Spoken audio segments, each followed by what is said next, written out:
monitor Facebook and you can monitor YouTube. Okay.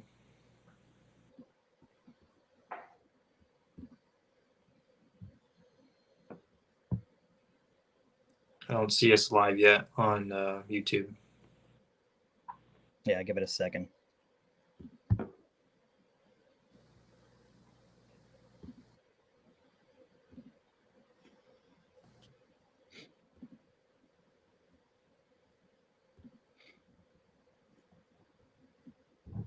Okay, we're live on Facebook now.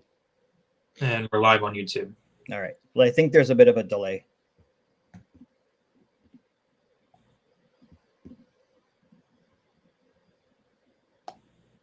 All right, so we're just going to give this a couple minutes, guys. Whoever is tuning in, wait for some people to pop in before we really get started.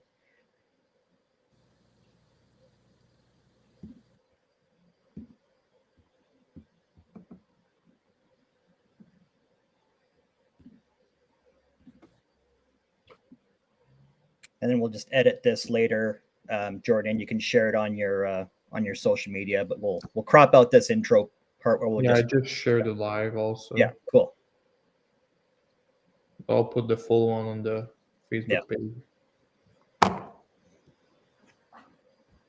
right, Jacob, if you want to do an intro while we got people coming in. All right, everybody. We are currently live on the After the Scales podcast YouTube channel, and we're also live on Facebook. So if you have any questions for us, make sure to drop it down below, and we'll answer any questions you guys have. So we're doing an emergency press conference podcast here, and no better to have join us to talk about the big news that we have for 2025 with the NOS Energy Drink World of Outlaws schedule releasing than ESS three-time sprint car champion, Jordan POIRER. Jordan, thanks for joining us. A lot of big news to talk about. The All-Stars are coming back, so we're excited to get into it with you. Yes, thanks for having me. It's an exciting day for Canada for sprint car racing for sure. Yeah, it's been, I know we'll talk about the schedule as a whole. Half this podcast is obviously Canadian. Well, I'd say 2/3 of it today is Canadian. So we're going to be talking a lot about Canada. But we'll get to the schedule release as a whole. It's been 7 years since the World of Outlaws sprint cars have been to Canada. This is just so massive for us up here.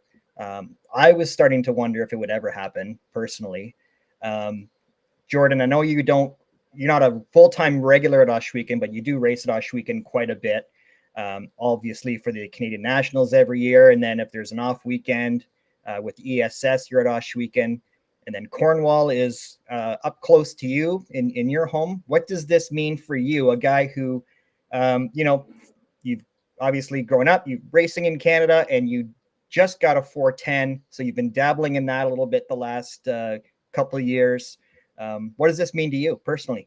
It means everything, especially this year. We've partnered with Glenn with our chassis for next year, so it makes it even more special to go race at those racetrack. And Cornwall, it's a little quarter mile.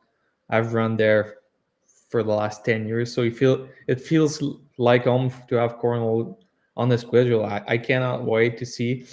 I was pretty young the last time they came there, so I don't really remember how it was racing, but yeah, Ohsweken is just the best track probably on America. It's it revolves with Knoxville, Eldora, and all those things. I cannot wait for those guys to see all the improvement there has been at Ohsweken. It's a crazy facility. The fan will be packed. I can remember the Summer National when he was getting Christopher Bell, Tony Stewart. It was super packed. So 2 days of Fort of Atla. I met just on the other side of the country for the second date. I think they can make it. Maybe some 4 or 5 guys will travel and do both. Ransomville is like an hour away, so I don't see why they wouldn't do it. So yeah, it's a great time to have a 410. I even feel we would need a second one for all those races closer to home.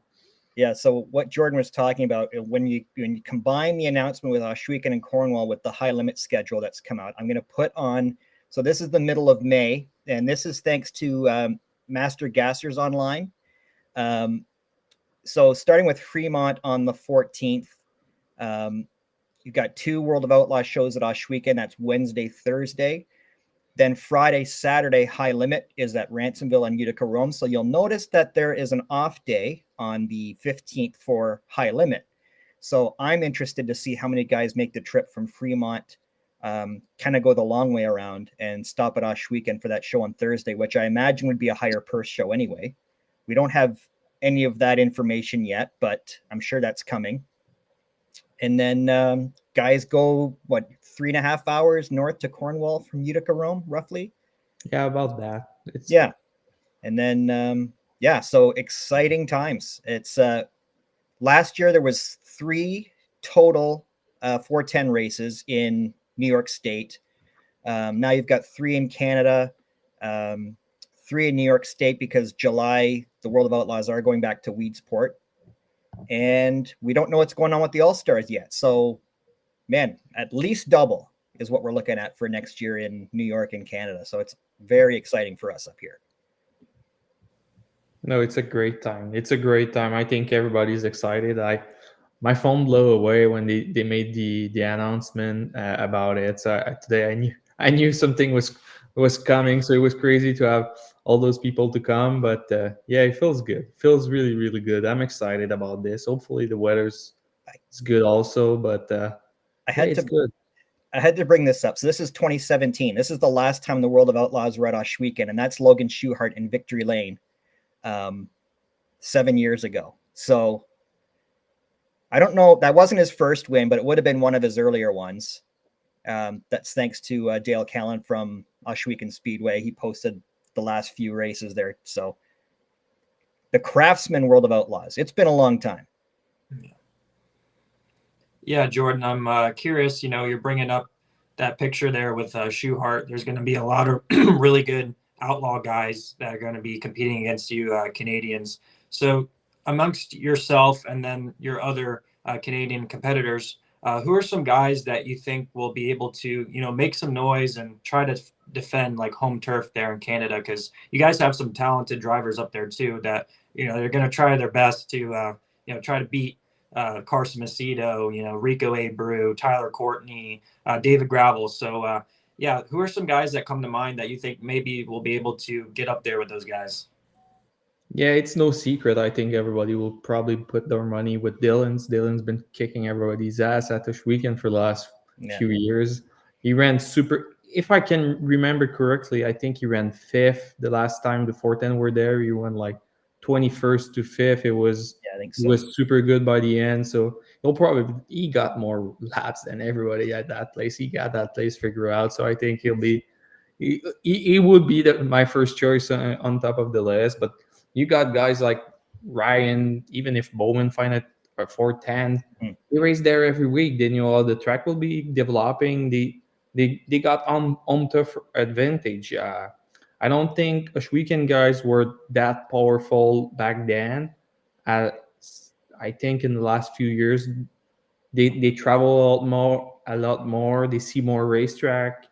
It just has gotten better. It's even more hard for us CSS guy that goes there. Like local guys are super good at this weekend, so I think it will be exciting. I think we'll be able to give those guys a shot for their money. That's for sure.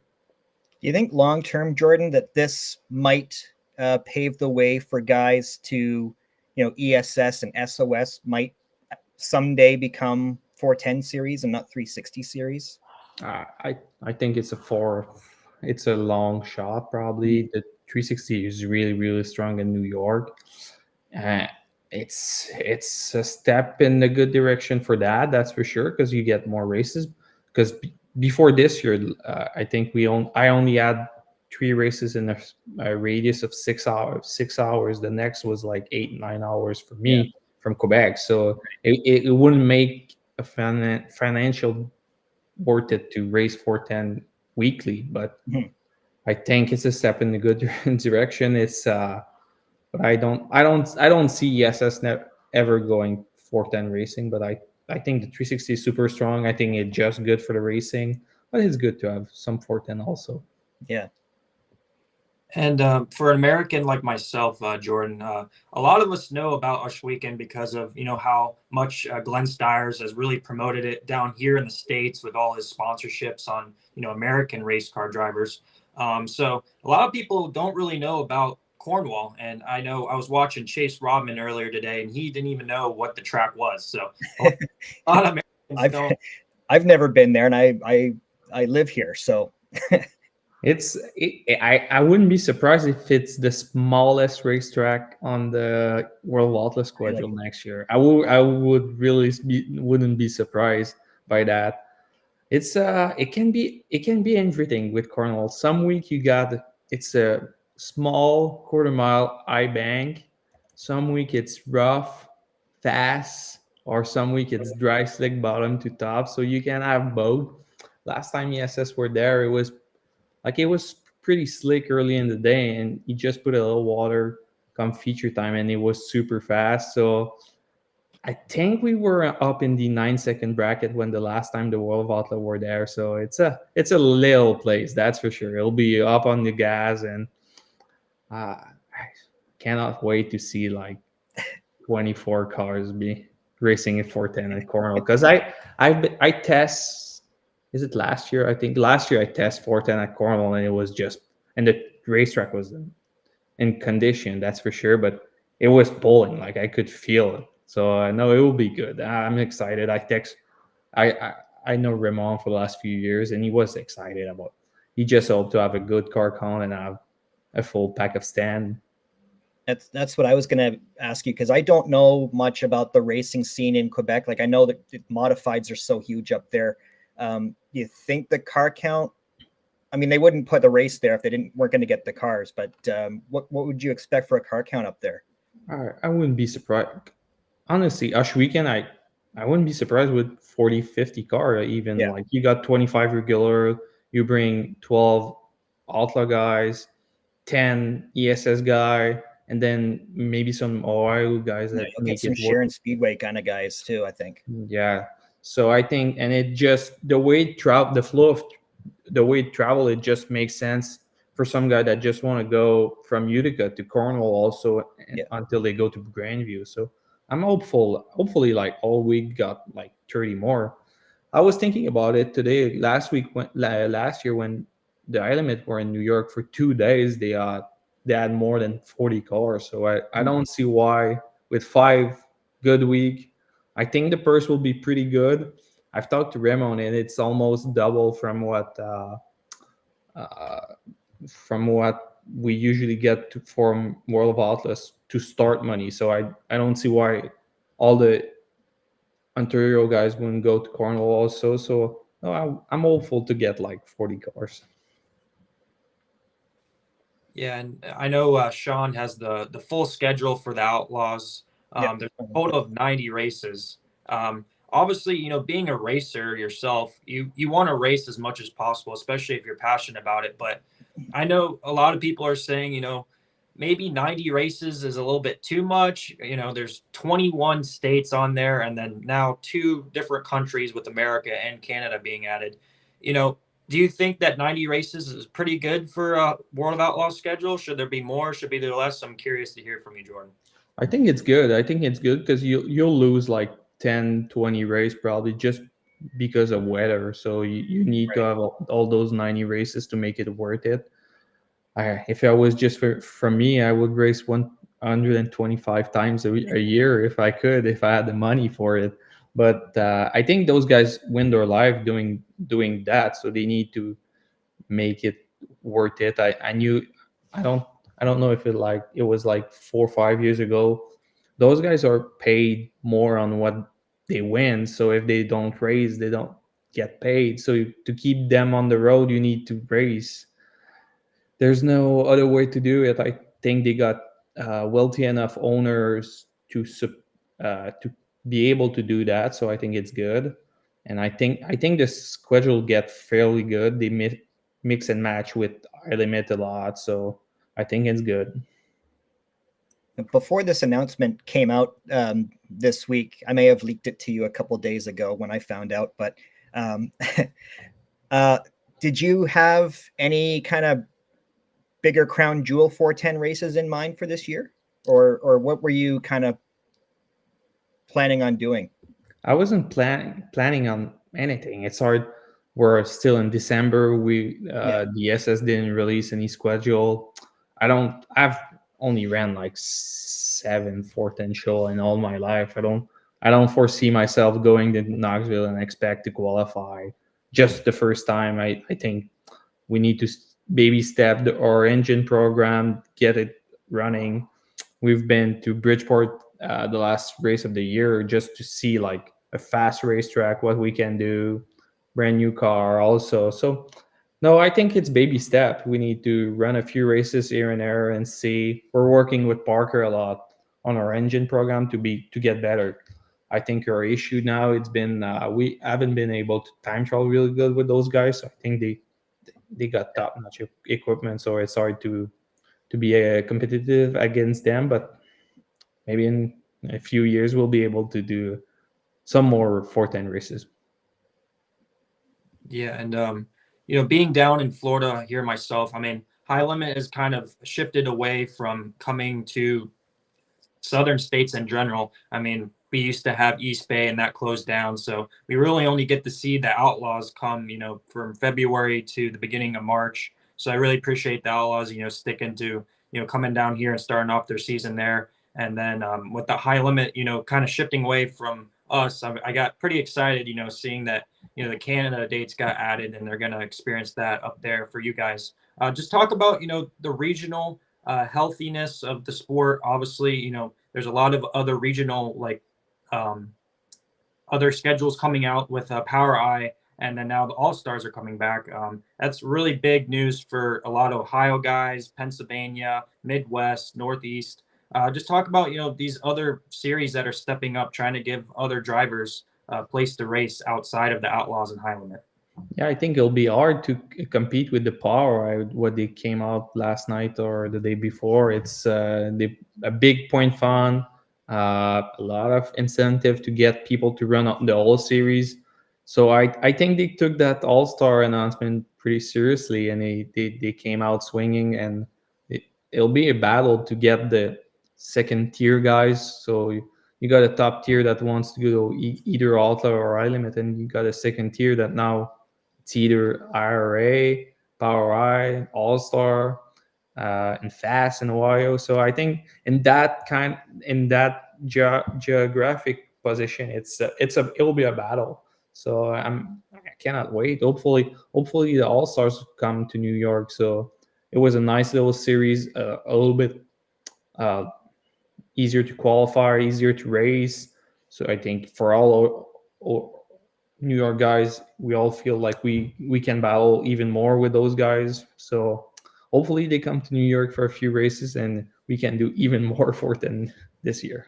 Yeah, I loved the All Stars. Like it was so cool seeing guys like, I mean, it's a lot of guys that work full time or just race sprint cars on the weekend, and some of those guys, like, they'd show up with a 360 at Weedsport, which is like a really tricky track. And I remember it's a couple of years ago now, but there was like 2 or 3 guys from New York with 360s that made the dash. Like it was, and you hung in. Like you can do it at certain tracks. So it's really cool to get guys like that kind of experience. And you're in the drivers meeting with Tyler Courtney and Zeb Wise and Justin Peck and those guys, and it'll be interesting to see what comes of the All Stars. I know they haven't discussed anything, so we have no idea what their schedule is going to be. If it's just going to be like a dozen races or something, but I'm excited for that. It was a great series. And like you said, if they just add a couple more races to New York or close to Canada, like it's going to further incentivize people to invest in the 410. Yeah, I think it'll be like a work in progress. So to get those guys to come back in and battle for the territory, it was only High Limit that came almost last year. So I think it's a dirt car trying to get back onto the north. So hopefully they battle even more next year and come make a bigger swing. Or 2 swing. I am curious because I haven't asked anybody. I'm going to the Oshweekend banquet tomorrow, so I'll maybe ask a couple people. I know the last time the All-Stars and the Outlaws came up here, there was an issue with their souvenir trailers getting across the border and having to declare how much they sold when they returned to the States. And they had to leave their merch trailers basically behind. So like, I think the last time the Outlaws were here, there was no souvenir trailers. So that's such a big part of how those guys make a living. I'm sure that'll be ironed out and that'll be a part of the discussions, but I am curious about that aspect of it because, yeah, that was unfortunate. Yeah, hopefully they don't get any trouble. I feel like since the pandemic end, it was easier for us to travel. I know some people had a little bit of issue at some of the border in Ontario, Yeah. but I feel like for us, it's been way more fluid to travel in between the both of them. So yeah, I'm hopeful. I don't want to see those guys have any trouble. I felt like even before the announcement, I felt like the only chance we had it was if NASCAR was coming back in Canada and get all those guys to get back to have a passport, because probably some of those guys they didn't Yeah. even have a passport. So I was waiting for that when they were talking about NASCAR going back to Montreal. I think I was like, that's our best shot to get the Outlaw or High Limit back in Canada, but feel like maybe it came in on its own. I didn't even think of that. Like how many guys might not have a passport? Like Yeah, I these feel are like probably all of them. because I mean, I haven't been up here in 7 years, so you might have had one the last time you raced here, and then you just let it expire, especially after the pandemic, right? So, yeah, that's another wrench that. So you got to think. Obviously, these discussions have been going on behind the scenes, and guys have been said, "Hey, this could happen. You might want to get on this." Because yeah, like you said, I mean, I didn't even cross my mind, but Yeah, I Yeah. think it was probably the biggest battle in between Outlaw and Element. You don't want to lose a traveling guy that just because he doesn't want to travel and cross the country. So it's a bold move from Outlaw, and I respect it. That's for sure. yeah, that's interesting. Yeah, even for American like myself, I think this new schedule kind of gives me a reason to renew my passport, and Yeah, maybe we got a place to stay, man. I might have to take a trip just to see it. You need to see it. That's for Yeah. sure. And the parties at Oshweekend, if the Canadian Nationals are any indication, it's going to be a good time when the Outlaws come up here. It's been 7 years in the making, so there'll be some people phoning in sick to work that week. I think Yeah, that's for sure. maybe me. All right, go ahead. Jordan, I was just gonna see, you mentioned about, investing from the 360 engine over to the 410 engine. Talk to the viewers that might not know a lot about the technical side of sprint cars. How much of a difference has it been, running the 360 engine, obviously moving up to the 410, 900 horsepower, a lot more, everything happens quicker. Just talk about, how much more time and energy and effort going into a bigger engine like that, because a lot of guys in Canada have the 360s, and going to the 410 might be a kind of a eye-opening thing for them. Yeah, I didn't feel at first. I didn't feel like it was much difference. I felt like it was faster, a little lighter in the front, but I didn't have any issue. Probably just because we were used to the racetrack, we were running so much. It's slick. You don't use the engine so much. And then we travel to Lincoln and Bridgeport, and it's like a different kind of world. I think it beyond the 360 versus the 410. It just faster. The front wants to lift on you every time. The dirty air is crazy. As I didn't feel that like dirty air was an issue in 360, and then you get it in 410, and like it just picked up the front like right away. So I think it's just for me the speed wasn't an issue. Maybe it was like setup wise. It got so much power that you need to find different kind of adjustment. But I felt like it was like the light front. The aluminum block is like 50 pounds lighter in the front, so it just want to picked up on you. I think it's the only difference I feel like, but I haven't run and way enough 410 race to really find a particular thing that it's different. I'm just trying my best to drive and Is adjust there the car after that. is there a place this like next year where if the schedule allows, you'd really like to go? I honestly, I've had a blast at Bridgeport. That track That is place is crazy. fast. It's Yeah. nasty fast.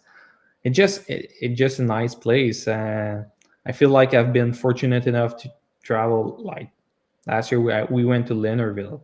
That's a man's place. Like it was big, curved up. It was really fun to drive. We really love that place. But no, we'd like to return that. We've seen Western PA drop their schedule, but I don't think we'll be able to make it work. I think we'll be at this weekend again at this moment. So no, it's good. There's a lot of nice track east, so we'll try to do one by one. Well, I feel like you've been doing really good for yourself. Obviously, you've won the ESS championship now 3 times. I think you might have to change your number from 28 to 23 for Air Jordan Poirier. So, so what are some goals for you, like moving forward? Because obviously, there's a lot of really competitive equipment and drivers out there that you compete against. So, what are some goals that you have set for yourself, for obviously for 2025 and maybe even more in the future down the road?